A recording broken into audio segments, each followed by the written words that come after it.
여러분 평안하십니까?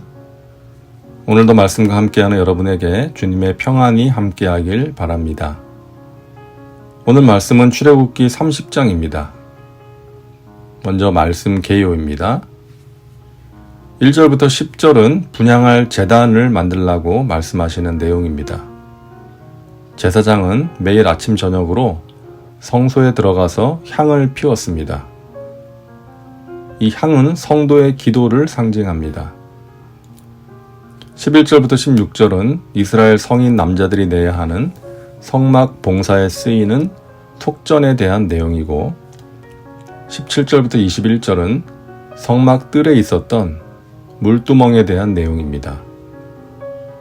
22절부터 38절은 거룩한 기름과 향에 대한 내용입니다. 말씀 묵상입니다.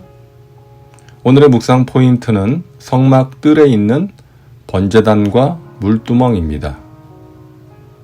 오늘 출애굽기 30장에는 번제단에 대한 내용은 없고 물두멍에 대한 내용만 있지만 번제단도 함께 생각해 보고자 합니다. 참고로 번제단을 만드는 방법은 출애굽기 27장 1절부터 8절까지 나와 있습니다. 성막 문을 통해 안으로 들어가면 성막 뜰이 나옵니다. 그리고 가장 먼저 번제단이 나타납니다. 제물을 드림으로써 죄사함을 받는 곳이죠. 이 제단에는 세 가지 특징이 있습니다. 첫째는 피입니다. 제단에는 피가 있습니다. 이스라엘 백성이 제물을 가지고 들어오면 제단 앞에서 그 제물의 머리에 손을 얹고 안수를 합니다. 안수의 의미는 나의 죄가 제물에게 넘겨지는 것입니다. 내가 죽어야 하는데 이 짐승이 대신 죽는 것이죠. 그리고 나서 짐승을 잡습니다. 그리고 피를 받아서 제사장에게 주면 제사장이 제단 주위에 뿌립니다. 이 피는 속죄를 의미합니다.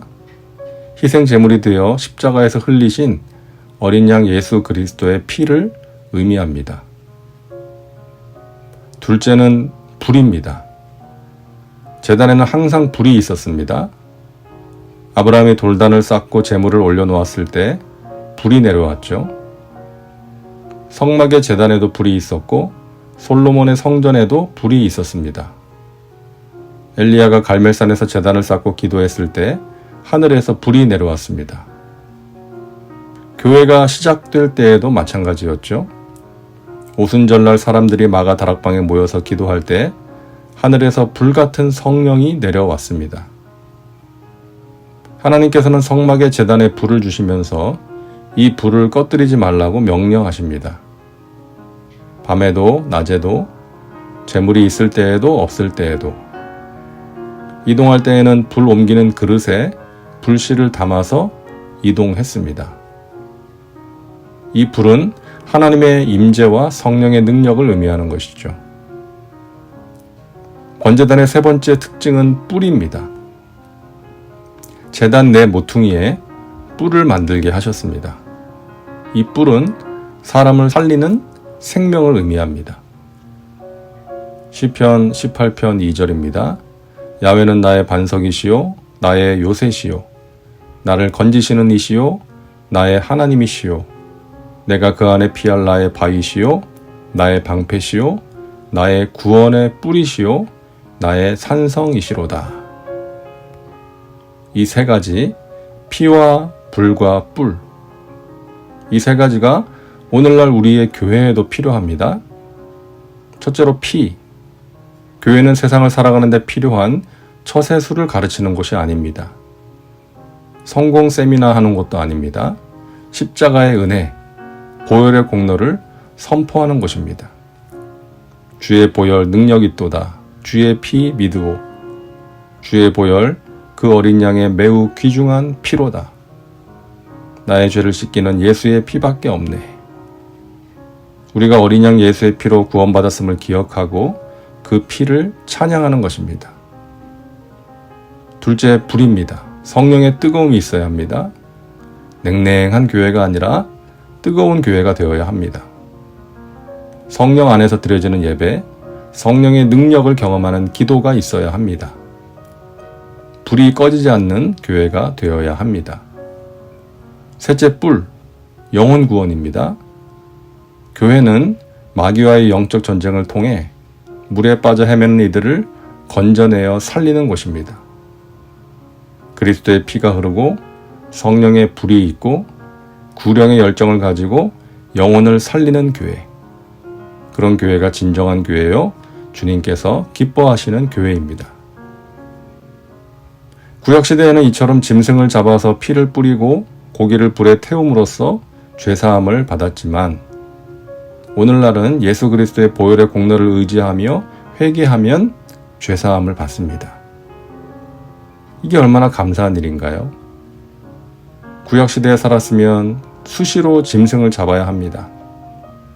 피 비린내를 맡아야 합니다. 그러나 지금은 진정한 회개만 있으면 죄사함을 받는 것입니다. 하나님은 우리에게 의와 평강과 희락을 주십니다. 하지만 그 전에 죄를 분명하게 지적하십니다. 너에게 이런 죄가 있다. 그 죄를 해결하라는 것이죠. 그래야 의와 평강과 희락을 누릴 수가 있다는 것입니다. 그러므로 우리는 십자가 제단 밑에 나아가 예수의 피로 말미암아 죄사함을 받아야 하는 것입니다. 우리가 하나님께 예배드릴 때 선행되어야 할 것이 회개입니다. 성전에 와서 예배할 때 가장 먼저 해야 하는 기도는 회개의 기도입니다. 그리고 나서 기쁨과 감사함으로 찬양하며 나아가는 것입니다. 많은 크리스천들에게 반복되는 죄가 있습니다. 주일에 교회에 와서 회개하지만 또 같은 죄를 짓습니다. 그러나 진정한 회개는 그 죄에서 돌이키는 것입니다. 같은 죄를 반복하지 않는 것입니다. 그러기 위해서 필요한 것이 물두멍입니다. 물두멍은 회막과 제단 사이에 있는 큰 놋 대야로 제사장이 성막에 들어가기 전에 손과 발을 씻는 장소입니다. 번제단에서 물두멍으로 가야 합니다. 이 물은 성령을 의미하죠.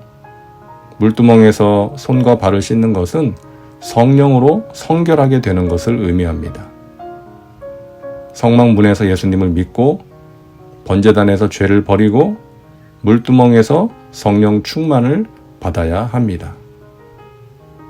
우리의 마음과 생각에서 나쁜 것들을 물리치기 위해서 가장 좋은 방법은 좋은 것들로 채우는 것입니다. 어둠을 물리치기 위해서는 빛이 임해야 합니다.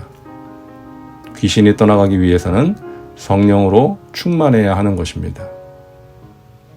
번제단을 통과한 마음을 물두멍으로 지켜야 합니다. 다음은 말씀 적용입니다. 오늘 말씀을 통해 당신에게 주시는 메시지는 무엇입니까? 번제단과 물두멍을 보면서 지금 당신에게 필요한 것은 무엇이라고 생각하십니까? 이제 기도합니다.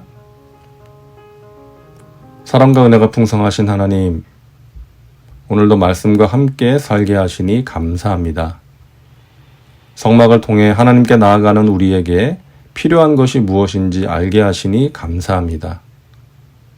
성막 문에서 예수 믿고 구원받은 우리가 번제단에서 죄의 문제를 해결받게 하시고 물두멍에서 성령 충만받아 죄를 이기며 살게 하여 주옵소서. 같은 죄를 반복하지 않도록 우리를 도와주시고 붙들어 주시옵소서. 이번 한 주간 고난 주간을 보내며 나를 위해 이 땅에 오셔서 십자가의 길을 가신 예수님을 깊이 묵상하게 하여 주옵소서. 예수님의 이름으로 기도하옵나이다. 아멘.